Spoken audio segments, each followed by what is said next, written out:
सचिन भाई ते आपल्या गावाची जत्रा झाली ना, तर आज 8वा दिवस आहे जत्रेचा. आता पहिल्या दिवशी पाळण्याला 100 रुपये होते, आता झाले 30 रुपये.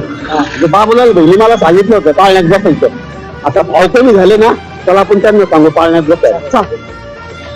हो बाबूलाल भाई, अरे ऐका ना, तुम्हाला डोक्यामध्ये बसायचं होतं ना, मग चला आता बसू आपण. तुम्हाला सांगा, तुम्हाला बसायचं होतं ना.